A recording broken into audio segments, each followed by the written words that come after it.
आज की चर्चा। लेकिन हम लोग बड़े आलसी, बहुत ऊंचे लेवल के आलसी, आलस के। हम लोगों को भगवान भी चाहिए पर घर बैठे बिना माला जपे। बहुत से लोग हमारे पास आते, गुरुजी कहां जा रहे हैं? तीर्थ जा रहे हैं। अच्छा, हमारे नाम से जल चढ़ा देना।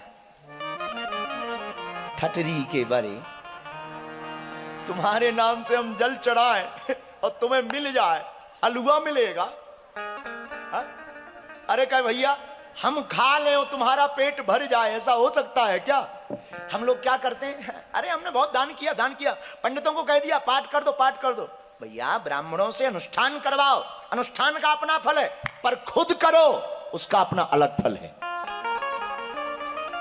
ब्राह्मणों से करवाओ उसका अलग फल है, खुद करोगे उसका अलग फल है। लेकिन हम दूसरों पर ज्यादा निर्भय हैं अपने आप पे, क्योंकि हम आलसी हैं ना। आलसी बहुत ऊंचे क्वालिटी के हो गए, आदत पड़ गई है। तो आलसी से हमें याद आया,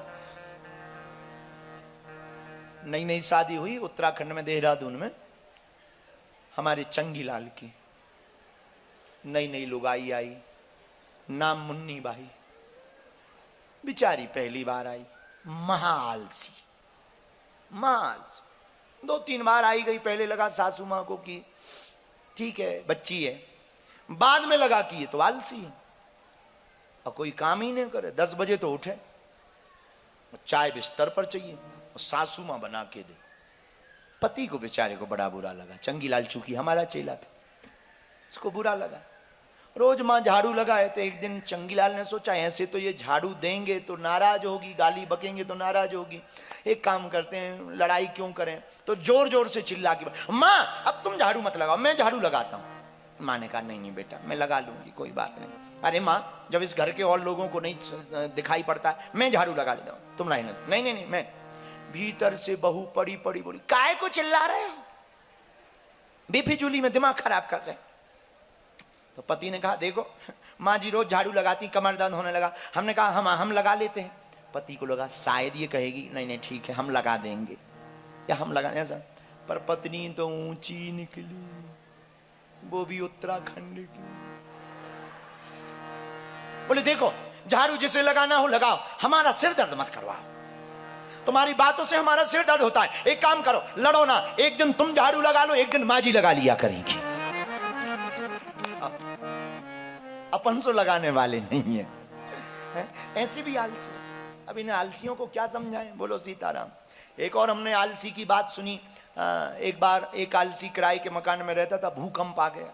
भूकंप आया तो दूसरे मित्र ने जगाया, देख देख भूकंप आया, आने दो, कौन अपना मकान गिरना है, मकान मालिक का गिरेगा। बताइए बताइए, अपना क्या जाता है, मकान मालिक का गिर जाने दो। अरे भाई मकान मालिक का मकान तो गिरेगा पर तुम भी तो तपोगे। इन आलसियों से कौन। एक और आलसी था तुम लोगों के बीच का। एक बार राजा ने घोषणा की जितने भी नगर में आलसी हो सब हमारे पास आए, काम कुछ नहीं करना है, एक ही शर्त है खाओ पड़े रहो। अब आलसियों की भीड़ लग गई। राजा ने कहा इतने आलसी तो होंगे नहीं, इतनी आलसी। मंत्री बोला हम चेक कर लेते हैं असली आलसी कितने हैं। तो जिस मकान में ठहराया गया वो घास फूस के मकान, आग लगा दी, आग जैसी लगी मकान जले, सो बाकी आलसी तो भाग गए, 2 पड़े रहे। एक बोला देख देख देख आग ऊपर लगी, दूसरा बोला बीड़ी जला ले। एक बोला देख आग ऊपर लगी, दूसरा बोला पड़े रहो बीड़ी जला लो। तो बोला बीड़ी जलाने कौन जाए ऊपर, थोड़ी देर में आग ही नीचे आने वाली है, यहीं जला लेंगे, यहीं जला लेंगे, मतलब इन्हें बचना हो जैसे। तब राजा ने कहा असली आलसी ये हैं, इन्हें सर्टिफिकेट दिया जाए। हम लोगों की भी ठीक ऐसे ही कुछ आदत है, हम लोग भी आलसी हैं। भजन में भजन करन में आलसी, भोजन में तैयार, तुलसी ऐसे नरन को बार बार देखा। भजन करन में आलसी, भोजन में, भोजन का हाँ लिया लिया लिया। एक और आलसी सुना हमने, याद आ गया तो सुन लो। एक गुरुजी का चेला आलसी, बद्रीनाथ वाले महाराज जी का महा आलसी चेला था गुरुजी का। यहीं रहते थे खाक चौक में बद्रीनाथ वाले महाराज। उनका चेला आलसी। अब ये मत कहना कि वो हम ही थे, पर इनका एक चेला महा आलसी, इतना आलसी। महाराज जी भीतर पड़े थे, ठंडी यहां बहुत होती है, बर्फ गिर रही थी, रजाई में पड़े थे। तो महाराज जी ने कहा, चेले बाहर एक गाय बंधी, गाय बारिश हो रही, बर्फ गिर रही, जाओ दूसरी जगह बांध दो।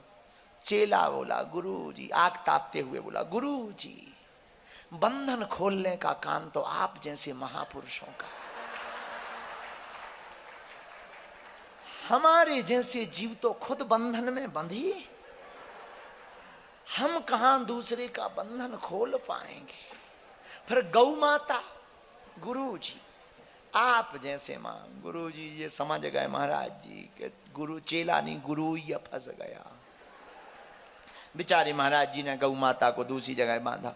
कुछ देर हुई, गुरु जी ने कहा, बेटा लाइट चली गई, बर्फ गिर रही, अंधेरा है, पहाड़ों का काम, देखो बारिश बंद हुई क्या। गुरु जी ये बिल्ली अभी अभी बाहर से अंदर आई है, ये बिल्ली बाहर से अभी अभी अंदर आई। गुरु जी बोले, महाराज जी बोले खाक चौक वाले बद्रीनाथ वाले, अंदर आई तो क्या है? बोले हाथ फेर के देख लो।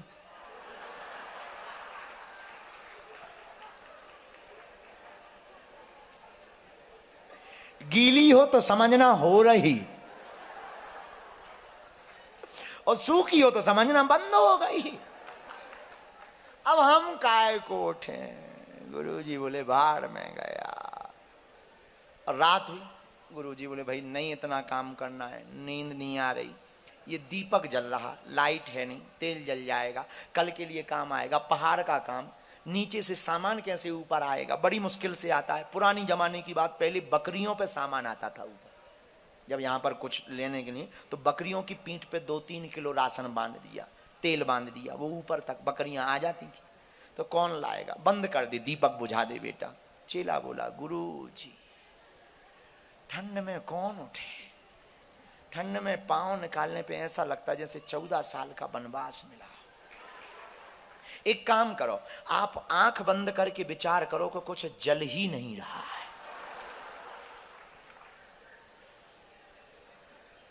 बद्रीनाथ वाले महाराज जी बोले, जय हो तेरी। खुद ही उठे, फूंक मारी। अब हुई सुबह, सुबह हम लड्डू लेके आए। हम कहा महाराज जी भोग लगाओ खाक चौक के हनुमान जी को। महाराज जी ने भोग लगाया। अब सोचा कि चेला तो हमारा आलसी है, वो खाएगा नहीं, फिर भी आवाज दी, चेले लड्डू खाओगे? बागेश्वर वाले महाराज लाए हैं। गुरुजी गुरुजी गुरुजी गुरुजी दौड़ता हुआ आया, प्रणाम किया। आपकी 3 बातें नहीं मानी हमने, अब 4थी बात अगर नहीं मानेंगे तो नरक जाना पड़ेगा।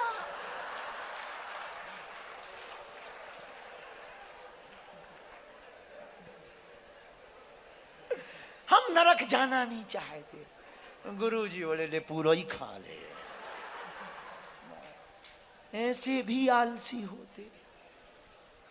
खैर आप लोग नहीं हो, ये तो महाराज जी के चेले की कथा। पिताजी महाराज की हमको भक्तमाल का एक चरित्र याद आया। ये मुरलीधर छलिया मोहन, हम भी तुमको दिल दे बैठे हैं। ये मुरलीधर छलिया मोहन, हम भी तुमको दिल दे बैठे। गम पहले से ही कम तो न थे, गम पहले से ही कम तो न थे, एक और मुसीबत ले बैठे। मुरलीधर छलिया मोहन, हम भी तुमको दिल दे बैठे। मुरलीधर। भक्तमाल का एक चरित्र है। एक गागरौन के राजा हुए। गागरौनगढ़ राजस्थान में। वहां के एक राजा हुए, उनका नाम था श्री पीपाजी महाराज। क्या नाम था? पीपाजी। बड़े अद्भुत महात्मा, नाम पीपाजी महाराज। इनकी 20 रानियां थी, बहुत ऊंचे राजा हुए। राजा राजपाट करते, सुख वैभव के साथ वही विलासता में जीवन। इनको किसी ने कहा कि गुरु करना चाहिए, गुरु होना चाहिए। अब किसको गुरु बनाए? तो उस वक्त भगवान रामानंदाचार्य भगवान इस पृथ्वी पर 7 शरीर थे, आज भी हैं भगवान। तो रामानंदाचार्य महाराज जी के बारे में इन्होंने सुना कि वो बहुत योग्य गुरु हैं, तो इन्होंने सोचा कि चलो दर्शन करते हैं, दीक्षा लेते हैं। रामानंदाचार्य भगवान के पास गागरौनगढ़ के राजा पीपाजी महाराज 7 पत्नियों के सहित ढोल नगाड़े, वही पेशवाई, वही राजसी ठाट बाट, वही गज अश्व चल रहे हैं, मंत्री चल रहे हैं, विविध प्रकार की सेनाएं चल रही, यत्र तत्र सर्वत्र स्वागत हो रहा, महाराजाधिराज की जय हो, जय घोष लग रहे हैं। और राजा गया, काशी में बैठे हुए भगवान रामानंदाचार्य भगवान को जो पहरे पर लगे थे उनको प्रार्थना की कि हमको महाराज जी को मिलना। तो पहरेदारों ने कहा कि रुको, पहले हम पूछें फिर बताएंगे। मंत्रियों ने कहा चुप रहो, ये राजा हैं। तो भगवान रामानंदाचार्य के शिष्य ने कहा ये अपनी राज्य के राजा हैं, गुरु तो पूरी पृथ्वी का राजा है, तो एक जगह के राजा है, चुप रहो, पूछने दो। रामानंदाचार्य भगवान के पास शिष्य गए, उन्होंने कहा कोई गागरौनगढ़ के पीपाजी महाराज आए हैं, राजा हैं। महात्मा रामानंद भगवान रामानंदाचार्य ने कहा हमें राजा से क्या लेना देना, अपेक्षा कुछ है नहीं, राजा है तो बना रहने दो, हम राजाओं से नहीं मिलते। राजा चौंक गया, पर दर्शन तो करना था। तो बेचारा बात बात में बाहर गया और सब सेना को वापस भेज दिया, सब घोड़ों को वापस भेज दिया, गज को वापस भेज दिया, रानियों को वापस भेज दिया। फिर आया द्वार पर कि अब कहो, एक साधारण सा सेवक महाराज की दीक्षा लेने के लिए, दर्शन करने के लिए एक उत्सुक जिज्ञासु आया। तो शिष्यों ने कहा रुको, ठहरो, हम देखते हैं। तो रामानंदाचार्य ने खबर भेजी कि अगर तुमको दीक्षा लेनी है और इतनी ही जिज्ञासा है, याद रखना शीश दिए गुरु मिले तब भी सस्ता जा। तो रामानंदाचार्य ने कहा कि उसको खबर करो, आश्रम के बाहर जो कुआं है उसमें पहले छलांग लगा करके गिरे, तब दीक्षा देंगे। हमारा तुम्हारे जैसा कोई व्यक्ति होता तो बाबा को पागल कहे। धन्य है श्री पीपाजी महाराज, वैराग्य जागा और दौड़ लगा दी, और गिरने ही वाले थे कि रामानंदाचार्य भगवान खड़े हो गए, ठहर जाओ, इधर आओ। जी भगवान, प्रणाम किया, दीक्षा दी। भगवान अब हमने सब देख लिया, सुख देख लिया, वैभव देख लिया, राजपाट देख लिया, पर जो सुख पाओ राम भजन में सो सुख ना है अमीरी। जो इसमें आनंद है वो कहीं नहीं। अब तुम भजन करेंगे, अब तो आप आज्ञा दो, माला दो, हो गया राजपाट, बाहर में जाने दो। अरे हमें कहां खबर थी कि इतना सुख है माला में, हम तो पड़े रहते थे विलासता में। वही युद्ध की तैयारियां, वही राजपाट, वही बार बार देशों को जीतना, हिंसा करना, हिंसक जानवरों को मारना, खाने के लिए जानवरों की हिंसा करना। आज हमने जाना है भजन में कितना आनंद। कबीर की वाणी कहती है, कबीर बाबा अपनी वाणी में कहते हैं, जो सुख पाऊं राम भजन में सो सुख ना है अमीरी में, मन लागो मेरो यार फकीरी। कबीर कहता फकीरी, पीपाजी कहते सब देख लिया, अब तो आपके दास रहे। रामानंदाचार्य भगवान ने कहा नहीं, घर जाओ, 1 साल बाद हम घर आएंगे, राजपाट देखो, भजन करो। घर आ गए राजा, 1 साल तक रोज भंडारा करवाए। ये होती है गुरु दृष्टि। कितनी जल्दी परिस्थिति बदल जाती, कितनी जल्दी मना स्थिति बदल जाती।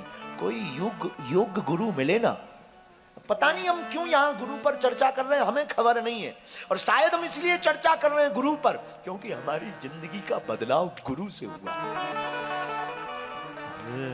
गुरु से हुआ। ना वो कृपा करता, ना उसकी दया होती, ना हम बद्रीनाथ आ पाते। पड़े होते कहीं वहीं गांव में, पड़े होते वहीं कहीं धक्के मुक्के खाते हुए, या कोई पढ़कर के कुछ बड़े बन गए होते तो कैरियर की तैयारी कर रहे होते, IAS IPS की तैयारी कर रहे होते, और गुरु का प्रसाद तो देखो, बद्रीनाथ भेज दिया। गुरु की कृपा है, ना होती उसकी कृपा कौन पूछता था, मुझे कौन पूछता था तेरी बंदगी से पहले, कौन जानता तेरी बंदगी से पहले मैं खुद को ढूंढता था इस जिंदगी से पहले। गुरु का प्रसाद है, गुरु का आशीर्वाद।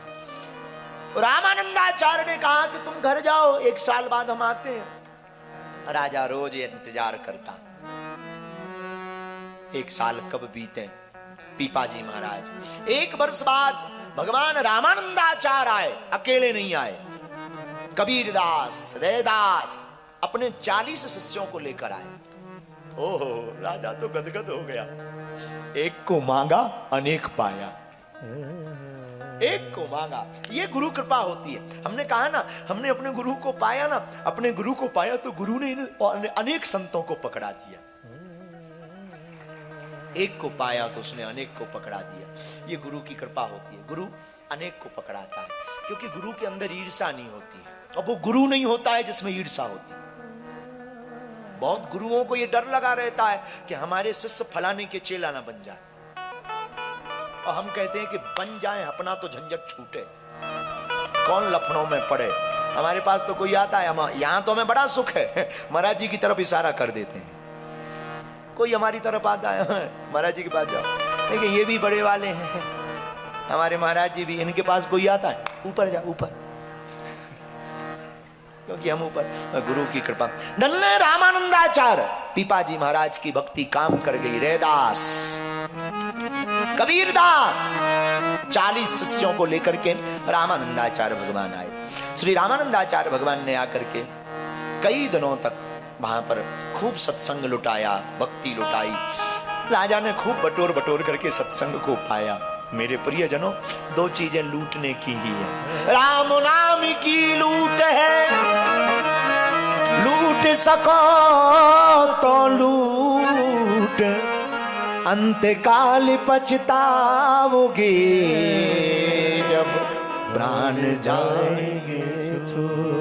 लूट सको तो लूटो, ना लूट सको तो ठीक है। एक बात और याद रखना, ये भक्ति का मन बार बार भी नहीं होता। ये मन बहुत खतरनाक है। ये वासना के पास जाता है तो इसे लगता है वासना ही ठीक है, भोजन के पास जाता है भोजन ही बढ़िया है, संसार में जाता है संसार ही ठीक लगता है। इसलिए तुलसीदास कहते हैं कि जब भी तुम्हारा मन भक्ति में पिघले ना, तब विवेक का तुरंत हथौड़ा मार देना चाहिए मन के ऊपर, ताकि ये सदा सदा के लिए भगवान का हो जाए, सदा सदा के लिए गोविंद का हो जाए, सदा सदा के लिए ईश्वर का हो जाए। रोने लगे पीपाजी महाराज। कई महीनों तक गुरुजी रुके। रामानंदाचार्य भगवान जाने लगे। पीपाजी महाराज बोले, आप जा रहे हैं तो हम क्या करेंगे, हमको भी ले चलो। क्यों, तुम्हें क्यों जाना, तुम तो राजा हो, राज्य देखो, सम्राट हो। पीपाजी महाराज कहते हैं, देख लिया राज्य, बन लिए हम सम्राट। जो सुख तुम्हारे चरणों में माला में है, वो सम्राटगिरी में आनंद है। सब देख लिया, सब पा लिया। पीपाजी कहते हैं, हमको तो आपके शरण चाहिए। गुरुजी ने कहा, ठीक है चलो। राजा वैरागी बना तो 20 रानियां वैरागी बनने लगी। अब तो राजा बड़ी टेंशन में, सबको हटाए कि हटो, मुझे अकेला जाना है। तो राजा ने एक तरकीब निकाली कि जिनको भी हमारे साथ चलना हो, उनको ये वस्त्र, राजसी वस्त्र त्यागने पड़ेंगे, वलकल वस्त्र धारण करने पड़ेंगे, एक कौपीन ऊपर से, एक कौपीन, एक गमछा नीचे पहनने को मिलेगा, और सब आभूषण रानियों को त्यागने पड़ेंगे तो चल सकती हैं। तो 19 रानियां तो पीछे हो गई, क्योंकि ये आप ये मत मानना कि जो तुम्हारे साथ बैठे हैं वो तुम्हारे भजन में भी तुम्हारा साथ दें। ये गारंटी से समझना, बहुत करोड़ों की बात है। जो तुम्हारे घर के लोग हैं, जरूरी नहीं वो तुम्हारी भक्ति से खुश हैं। हो सकता है कि वो बलाए टालने के लिए कहते हैं चले जाओ, हो सकता है, ठीक है, करने दो अपने मन का। पर जब भी बात आएगी, जो तुम्हारे साथ बैठा है, जरूरी नहीं कि उसकी भक्ति दृढ़ हो, भक्ति करने के सबके अपने अपने तरीके हैं। तो पीपाजी महाराज ने कहा कि जो कौपीन पहने, एक वस्त्र भर धारण करे, वही हमारे साथ चलेगा। 19 रानियां वापस हो गई, एक छोटी रानी बची, इसका नाम सीता सहचरी था। उसने कहा हम चलते हैं। उसने आभूषण त्यागे। राजा ने खूब रोका, पर गुरु आज्ञा लगी, ले गए। कई दिनों तक संतों के दर्शन करते रहे। द्वारका रामानंदाचार्य जी गए तो द्वारका उनके साथ गए। वहां एक घटना घटी। गुरुजी ने कहा कि चलो द्वारका से आगे चलते हैं। तो पीपाजी ने कहा महाराज कुछ दिन यहीं रह लेने दो। रुक गए। द्वारकापुरी में लोगों से सुना कि समुद्र के अंदर, द्वारकापुरी में सुना समुद्र के अंदर एक दिव्य द्वारका है। तो पत्नी को कहा कि देखना है। सीता सहचरी ने कहा हाँ देखना है। तो दोनों ने बाहें पकड़ी और समुद्र में छलांग मार दी कि अब दिव्य द्वारका देखनी है। और डूब गए। भक्त माली की कथा महाराज डूब गए। और जब डूबते डूबते मरने की नौबत आ गई, पानी का खूब पानी भर गया शरीर में और मरने ही वाले थे। ठाकुर को लगा कि इसके गुरु ने कहा था कि समुद्र में दिव्य द्वारका है, वो अगर इसे नहीं दिखी, ये मर गया तो गुरु की वाणी गलत हो जाएगी। गोविंद ने अपने द्वारपाल को कहा कि जाओ दोनों को पकड़कर हमारी द्वारका में लेकर आओ। और दोनों को, बिल्कुल सत्य घटना कलिकाल की, गागरोनगढ़ के राजा का किला आज भी बना है। हम ये आपको त्रेता की चर्चा नहीं बता रहे, आज भी किला बना है। दोनों को पकड़कर द्वारपाल ले गए। रुक्मणी ने सीता सहचरी का हाथ पकड़ा, पीपाजी महाराज की पत्नी का। 7 दिन तक रहे। 7 दिन तक। 7वें दिन भगवान ने कहा कि जाओ तुम हमारी भक्ति का प्रचार करो, बहुत दिन हो गए, अब जाओ। और तुरंत समुद्र से बाहर फेंक दिया। 7वें दिन बाहर आ गए। अब तो डूब ही चुके थे, पा ही चुके थे। तो चले तो चीरधर नाम के एक भक्त रहते थे जो संत सेवी थे, उनके घर पहुंचे। चीरधर नाम था। वो दोनों पति पत्नी बड़े संत सेवी थे। बुरा ना मानना, हम खाक चौक में आजू पर बैठे थे। खूब जब संतों का भंडारा होता था ना, खूब हमें रोना आता था। अकेले में इस बात पे आता था, इतने किलोमीटर ऊंचाई पर, 11,000 फीट की ऊंचाई पर कैसे सामान आता होगा, कौन दक्षिणा देता होगा, कौन व्यवस्था करता होगा। पर धन्य है महाराज जी, कोई साधु भूखा नहीं जाता, कोई भूखा नहीं, सबको भंडारा। कितना उदार दिल है। हम लोगों के घर में अतिथि आ जाए तो हम लोग उसे भोजन नहीं करा पाते, बोझ लगता। पर देखो तो, ये तो साधुओं से ना जान ना पहचान, बस साधु है, इतना ही बहुत है कि साधु है, साधु को ये प्रसाद पवा देते हैं। कितनी अद्भुत लीला। साधु। श्री पीपाजी महाराज चीरधर के पास गए। जो चीरधर जी थे, चीरधर जी थे, उनकी धर्म पत्नी भी बड़ी भक्तिमता। और वो इतने भक्तवान थे दोनों कि अपनी पूरी संपत्ति साधुओं के भंडारे में लुटा दी। अब कोई महात्मा पहुंचे तो वो उधार मांगे, तो जब तक लोगों को लगे कि ये चुका देंगे तो लोग उधार दे देते थे। पर एक सीमा होती है, जब लगा कि अब ये चुकाएंगे नहीं तो उधार कौन देवे, बंद कर दिया लोगों ने उधार देना। तो पीपाजी और इनकी पत्नी पहुंच गई उनके घर। उनके घर पर अन्न का दाना नहीं, पहली बार मुलाकात, परिचय तो था नहीं, पर साधु घर पर आए, भूखा चला जाए। तो चीरधर अपनी पत्नी के पास गया और बोला कि आज क्या अतिथि को, संत को खवाएंगे। पत्नी बोली महाराज कुछ भी नहीं, कुछ नहीं बचा है, क्या किया जाए। बोले एक काम करो, धन सब चला गया, मेरा सोना भी चला गया, यहां तक कि आपने मेरी साड़ियां भी गिरवी रख दी। अब मेरे पास 2 चीजें बची। क्या? मेरे तुम बाल काटो, तो बाल की जोटी बनाकर किसी सेठ को दो, कुछ तो मिल जाएगा। कैसे काटे? तो एक नुकीली चीज देखी, अंधेरे में बालों को काटा पत्नी के, कहीं खून बह गया। कहीं वो नुकीली चीज लग गई। पर पत्नी का, स्त्री का श्रृंगार बाल है, केस। स्त्री का श्रृंगार केस है, पर चीरधर की पत्नी से सीखना, उसने पूरे बालों को कटवा लिया। सिर में चोट लग गई, पर पति को कहा सुनो, साधु भूखा ना जाए, जल्दी से लेके आओ। थोड़े से चावल मिले, लेके आए, पर उतने में चलेगा क्या, शाम का भोजन कैसे होगा? तो पत्नी ने कहा एक उपाय है, मेरे तन पे जो कपड़े हैं वो बेच दो। पर तुम कैसे रहोगी? मैं निकलूंगी नहीं, कोने में छिपी रहूंगी। पर साधु भूखा नहीं जाना चाहिए। चीरधर की आंखों में आंसू आ गए, पत्नी के चरणों को पकड़कर बोले तू धन्य है, बड़ी धन्य है, मैंने बहुत देखे, पर तू मेरी अर्धांगिनी धन्य है, धन्य है। चीरधर जी रो पड़े और पत्नी के पूरे कपड़े निकालकर सेठ को बेचे। पूरे कपड़े निकालकर सेठ को बेच दिए और लाए चावल। चावल लेकर के आए, इधर चीरधर की पत्नी कोने में अंधेरे में छिप गई, क्योंकि कपड़ा तन पे नहीं है, दिखूं कैसे।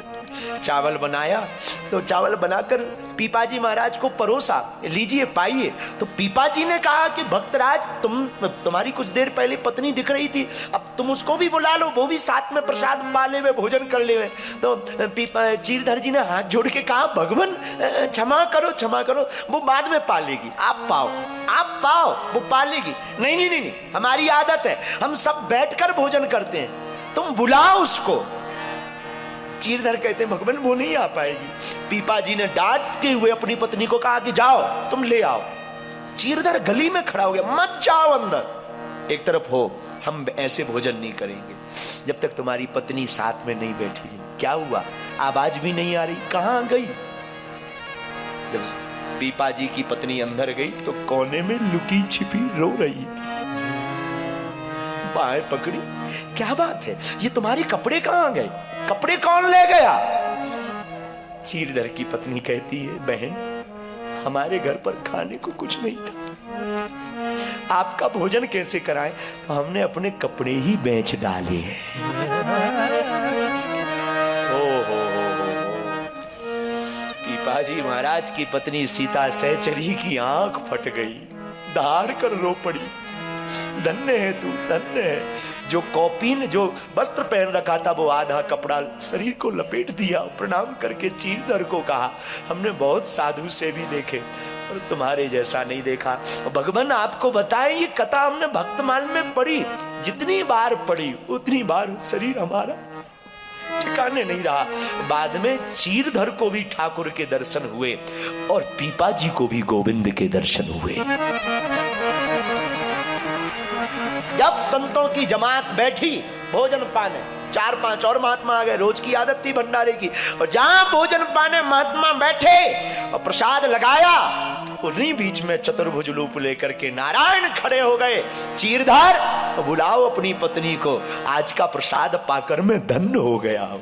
गोविंद भी कहते कि मैं धन्य हो गया हूं। साधु, हमने कहा ना, गुरु कृपा जिस पर हो जाए, गोविंद को वो फक्करपन में भी पा सकता है। ये बहुत जरूरी नहीं है कि हमारे पास में संपत्ति या पदार्थ हो, ये बहुत जरूरी नहीं है कि हमारे पास में पदार्थ हो तो गोविंद मिलेंगे। तुम्हारे पास जो है वो भगवान को समर्पित करो, भगवान उसमें भी तुमको दर्शन देंगे। इसलिए चौपाई बड़ी प्यारी हम लोगों ने ली गुरु कृपा के ऊपर। हम तो क्या बताएं अब आपको, हमने तो जो भी पाया ना, सच बताएं, जो भी हमने पाया वो गुरु कृपा से ही पाया है। लोग हमारे पास आते हैं कि आपके पास में है क्या चमत्कार। बहुत से लोग हमसे पूछते हैं आपके पास सिद्धि क्या है, आप ये ऐसे चमत्कार क्यों कर देते हैं। सच बताएं ना, हम तो इन संतों के कारण ही कर देते हैं। कुछ नहीं जानते, कुछ भी नहीं, कोई तपस्या नहीं हमारी, पढ़े लिखे भी नहीं, भजन बल भी नहीं कि माला हो। हमारे पास तो एक ही है, इनका हाथ है। जब भी दरबार में बैठते हैं तो इन लोगों को याद कर लेते हैं, महात्माओं को, कि हम बैठ रहे हैं, नाक हमारी नहीं, अगर कुछ भी गड़बड़ हुआ तो नाक आप लोगों की कटनी, बचा ले। इन महात्माओं का तपोबल हमको बचा लेता है। आपसे भी हम कहेंगे, तुम्हें भी अपनी जिंदगी में कोई काम करना हो, गुरु को याद करके कह दिया करो, तुम जानो तुम्हारा काम जानो। और गुरु जो आज्ञा दें उसको सर्वोपरि मान करके अगर चलोगे, तुमको भी भगवान की प्राप्ति होगी। इसी युग में इसी समय आपको प्राप्ति होगी, इसमें किंचित मात्र संदेह नहीं। सदि गुरु वैद बचन विश्वास, सदि गुरु वैद बचन विश्वास, सदि गुरु वैद बचन विश्वास। एक बात और मेरे आत्माओं हम तुमको कहें, रामचरितमानस के दो पात्र हैं, एक अंगद का और एक जटायु का। रामायण के दो पात्र, एक अंगद का पात्र, एक जटायु का पात्र। जटायु का पात्र रावण से हार गया और अंगद जी उसी की लंका में उसी के सामने पैर जमा कर जीत गए। रावण की लंका में उसी के राज्य में जटायु भारत में हार गए, पर लंका में अंगद का पैर जीत गया। दोनों के पात्रों का अगर बारीकी से आप परिचय लोगे तो जटायु अपने बल पर लड़ा इसलिए हार गया, पुरुषार्थ के बल पर जटायु लड़ा इसलिए हार गया। अंगद जी प्रसाद के बल पर पैर रखते हैं तो अंगद जीत गए।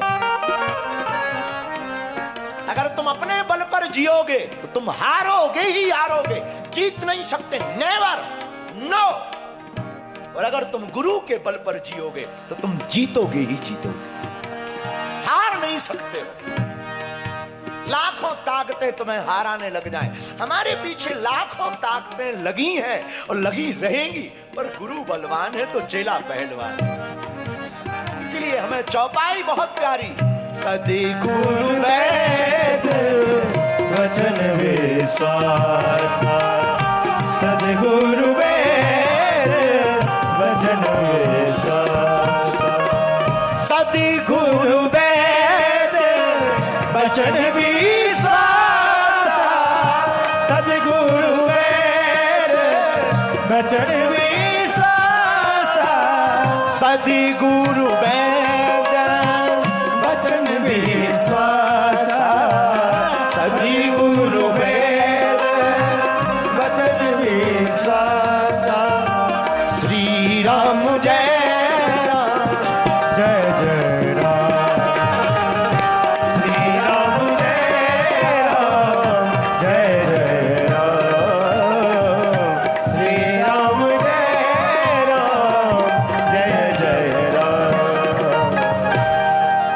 सब सौंप दिया इस जीवन का सब हार तुम्हारे हाथों में। किस किस ने अपना भार गोविंद के शरण में सौंपा है और कौन कौन सौंपना चाहता, हमें याद आया। हाथ उठाकर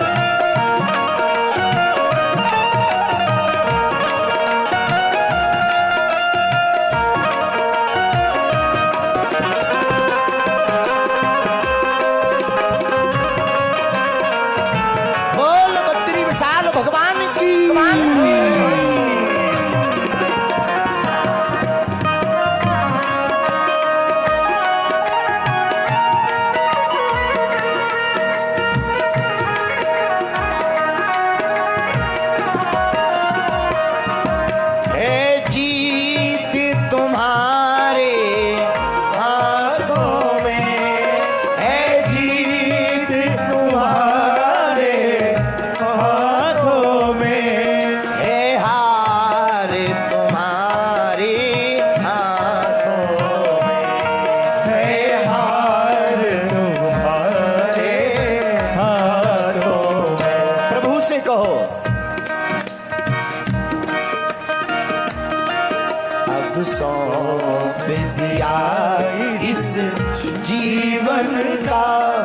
सब सौंप दिया इस जीवन का, सब भार तुम्हारे हाथों में, सब सौंप दिया इस जीवन का,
दुनिया भर का सब प्यार तुम्हारे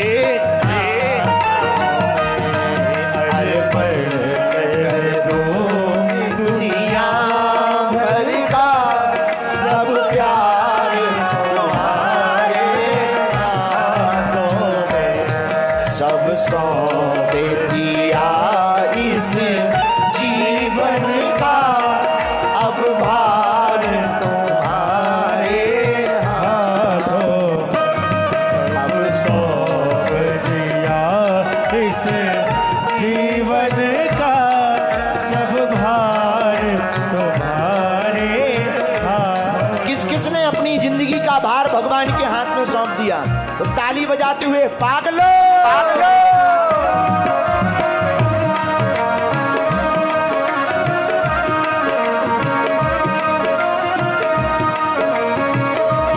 हरि बोल हरि बोल।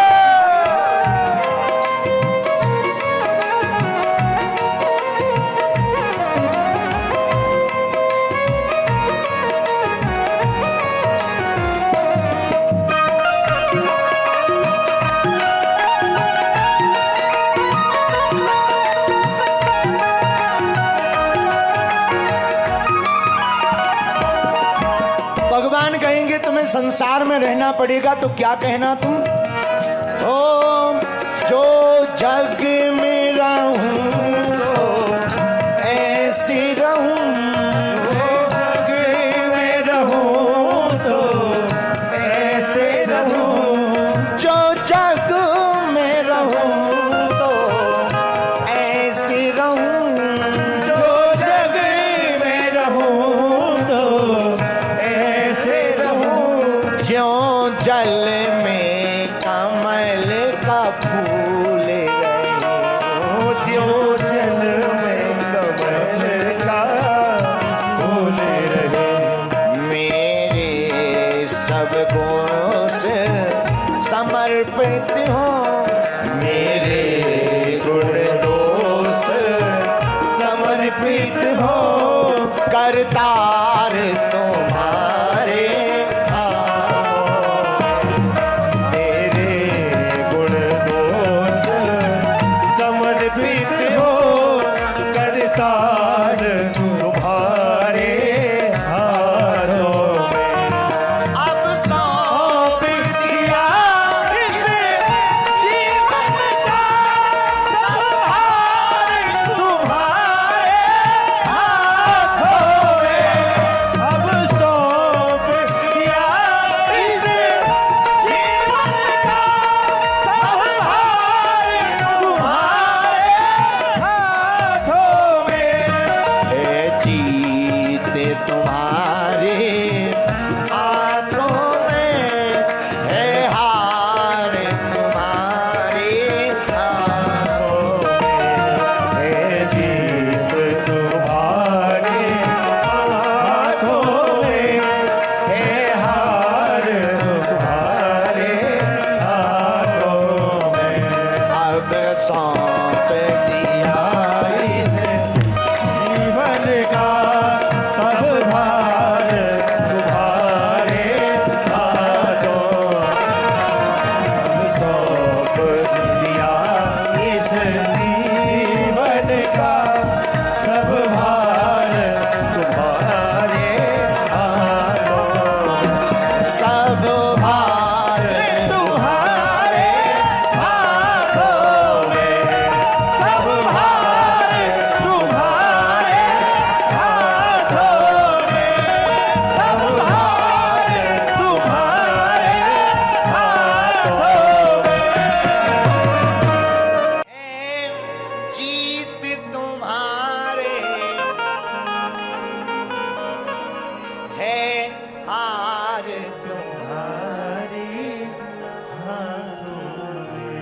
अब सौंप दिया इस जीवन का सब भार तुम्हारे हाथों में। अब सौंप दिया इस जीवन का सब सब भार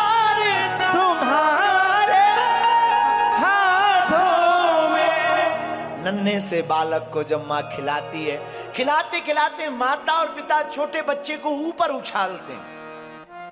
वो बालक रोता नहीं, खिलखिला के हंसता है, क्योंकि उसे पता है मैं गिरूंगा तो बचाने वाला भी है।